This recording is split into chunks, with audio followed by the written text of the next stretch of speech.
नियम है कि आप जिस दिन व्रत करो उसके एक दिन पहले भक्ति का संचार इस हृदय में कर लो। भक्ति का संचार इस हृदय में कर लीजिए। जिस दिन आप व्रत करो, जैसे एकादशी का व्रत कर रहे हो तो दशमी के दिन शाम का समय जब आवे, रात्रि जब होने लगे, शाम का समय आवे और रात्रि का आप जब भोजन ग्रहण करो तो उस भोजन में कोई ऐसा पदार्थ ग्रहण मत करिए जिस पदार्थ के कारण आपकी एकादशी बिगड़ जाए।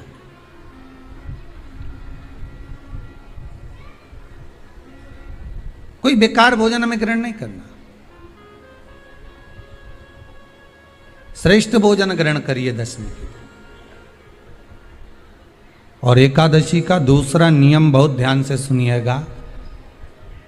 जिस दिन आपकी एकादशी का व्रत हो उस दिन प्रयास करिएगा कि अपने हाथ से किसी भी वृक्ष की कोई पत्ती टूटे ना। अपने हाथ से किसी भी वृक्ष की, पौधे की, किसी भी वृक्ष की पत्ती अपने हाथ से ना टूटे। बहुत ध्यान दीजिएगा महाराज। एकादशी का ये दूसरा नियम है कि अपने हाथ से किसी पौधे की, किसी वृक्ष की, किसी डाली की कोई पत्ती टूटे ना, कोई पत्ती ना टूटे, इसका प्रयास करिए।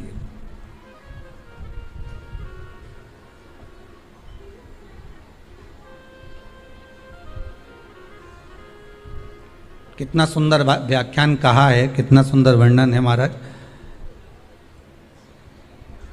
कि मात्र एकादशी का व्रत कर लेने पर, मात्र एकादशी का व्रत कर लेने पर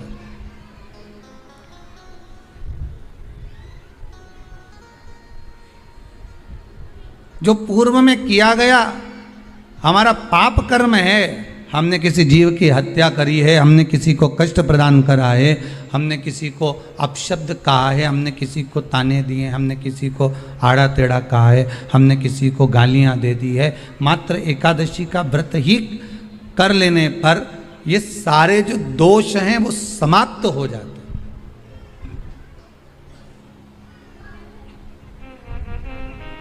सारे दोष हमारे समाप्ति पर आ जाते हैं।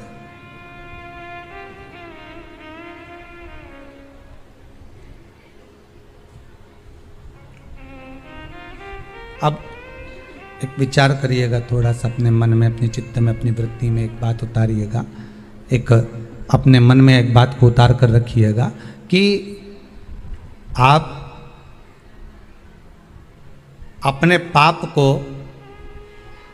अपने पाप कर्म को जिस दिन छिन्न करने वाले हो, समाप्त करने वाले हो, अपने पाप को आप जिस दिन समाप्ति पर लेकर जा रहे हो तो उसके एक दिन पहले आपको प्रसन्नता होना चाहिए कि नहीं होना चाहिए कि कल मेरा पाप कटने वाला है, कल मेरा पाप समाप्त होने वाला है, जो मैंने पाप कर्म करा है वो समाप्त होगा, जो मैंने पाप कर्म करा है वो कल समाप्त हो जाएगा। तो एक दिन पहले आपके चेहरे पर प्रसन्नता हो कि ना हो?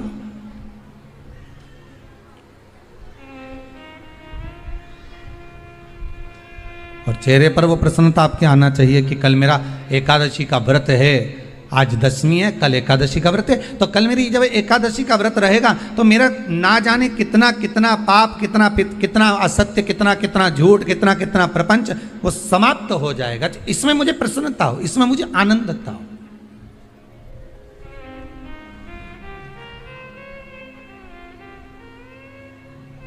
तो क्या कहा गया कि प्रयास करिएगा कि एकादशी के दिन कोई वृक्ष की, कोई डाली की, कोई कोपल की कोई पत्ती ना तोड़ी जाए। क्यों? तो कहा अगर उस पत्ती को हम तोड़ देते हैं, वृक्ष की पत्ती को या क्यारे में लगी हुई कोई डाली की पत्ती को हम तोड़ देते हैं तो एकादशी का पुण्य फल प्राप्त नहीं होता, एकादशी का कोई फल हमारे खाते में नहीं जाता, पुण्य फल प्राप्त। अब फिर भले तुम चाहे तुमने मोरदन खाया हो, चाहे तुमने फिर चिप्स खाई हो, चाहे तुमने फिर व्रत का कितना ही सामान खा गए और तुमने सोचा कि आज मेरी एकादशी है, तो फिर उसका कोई फल प्राप्त नहीं है, उसका कोई सुख प्राप्त नहीं है आपको, फिर उसका कोई आनंद प्राप्त नहीं है आपको, तो उसमें कोई आनंद की अनुभूति आपको नहीं मिल रही है। की कथा सुनना कि एकादशी का आपसे आपके बच्चे पूछेंगे, मम्मी हम भगवान विष्णु का दर्शन करते हैं, हम राम जी का दर्शन करते हैं, हम कृष्ण भगवान का दर्शन करते हैं, हम भवानी माता का दर्शन करते हैं, हम शंकर जी का दर्शन करते हैं, हम सारे देवी देवताओं का दर्शन करते हैं, पर ये एकादशी माता तो कभी नजर ही नहीं आती। पूछेंगे कि नहीं पूछेंगे कि तुम जिस एकादशी का व्रत करते हो, इनका जन्म कहां से हुआ, कहां जन्मी थी? एकादशी की जन्मस्थली कहां है? भाई भगवान कृष्ण की जन्मस्थली तो मथुरा है, श्री राम जी महाराज की जन्मस्थली बोल दो जम के अयोध्या है।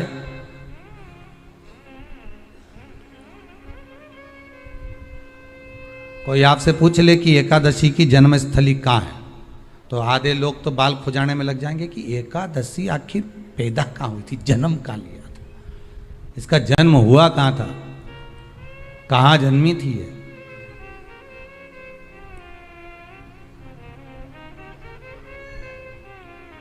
इसका जन्म स्थल है कहां? और अगर मान लो जन्म स्थल एकादशी का है,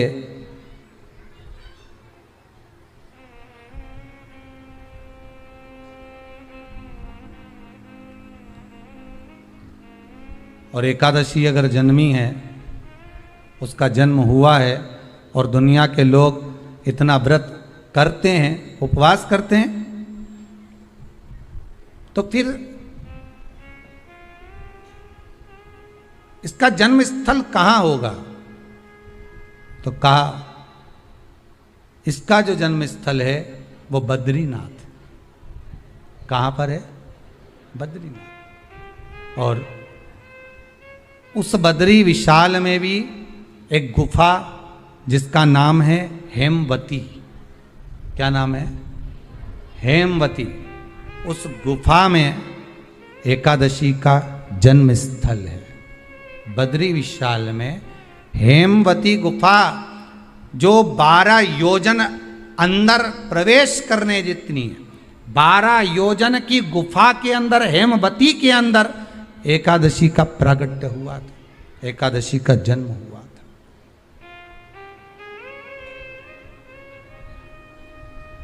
अब तो बता सकते हो ना कि कोई पूछे कि राम जी का जन्म अयोध्या में हुआ, भगवान कृष्ण का जन्म मथुरा में हुआ, और कोई पूछ ले आपका जन्म कहाँ हुआ था, अपन कह सकते ना सीहोर में हुआ हमारा। और आपसे कोई पूछे कहाँ हुए, तो कहीं इंदौर में हुए, कि देवास में हुए, कि भोपाल में हुए, कि मुंबई में हुए, कि पूना में हुए, आपका तो बता दोगे। पर बच्चे आपसे पूछ ले मम्मी तू इतनी एकादशी का व्रत करती है, एकादशी का तू व्रत करती है, और सबको करा देती है कि वल्लभ कुल की एकादशी करो, भले बकरी जैसे चरो पर एकादशी करो, और सबको एकादशी कराया, तो कोई पूछ ले कि एकादशी का जन्म कहाँ हुआ था, तो आप कह सकते हो कि बद्री विशाल में, हेमावती में, बद्री विशाल के हेमवती गुफा के अंदर जो 12 योजन की गुफा है, उस गुफा में एकादशी का जन्म हुआ। कब हुआ?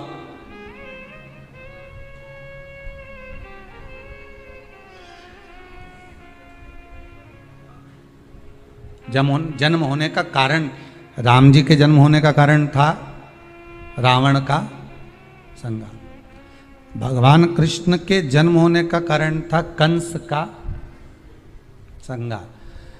नरसिंह भगवान के जन्म होने का कारण, प्रकट होने का कारण था हिरण्यकशिपु का संहार। वराह भगवान के प्रकट होने का कारण था कि पृथ्वी को जल पर लाकर ठहराना, हिरण्याक्ष का संहार।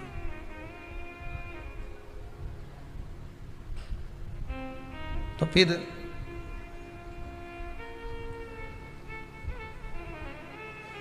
इसके जन्म का कारण क्या है? तो कहा इसके जन्म का केवल एक कारण है। सतयुग में, अब एक और बात का बहुत ध्यान दीजिएगा महाराज, सतयुग एक बार नहीं हुआ कि तुम सोचो कि सतयुग के बाद में द्वापर, त्रेता आ गया, त्रेता के बाद द्वापर आ गया, द्वापर के बाद कलयुग आ। एक सतयुग नहीं है, एक त्रेता नहीं है, एक द्वापर नहीं है, ना जाने कितने कितने सतयुग निकल गए, ना जाने कितने कितने द्वापर त्रेता कलयुग, ना जाने कितने निकल गए।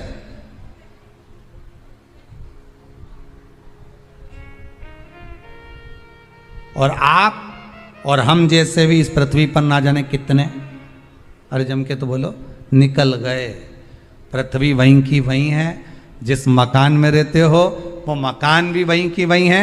बस कभी कभी एकदम प्लाट हो जाता है, फिर उस पर वापस बन जाता है, फिर क्लीन, फिर बन गया, फिर क्लीन, फिर बन गया। ना जाने कितने कितने कितने कितने जन्म हम ले चुके हैं, और हमारे भी आगे का जन्म कितने जन्म होते रहेंगे। जमीन वहीं की वहीं रह जाएगी और अपन चले जाए, बस वो जगह वहीं रह गई। जो पहले परदादाजी की थी दादाजी को मिल गई, दादाजी की थी पिताजी को मिल गई, पिताजी की थी उनके बेटे को मिल गई, उनके बेटे से उनको बेटों को मिल गई। मिलते मिलते मिलते मिलते कब वो जमीन भी बिक गई समय की अवस्था।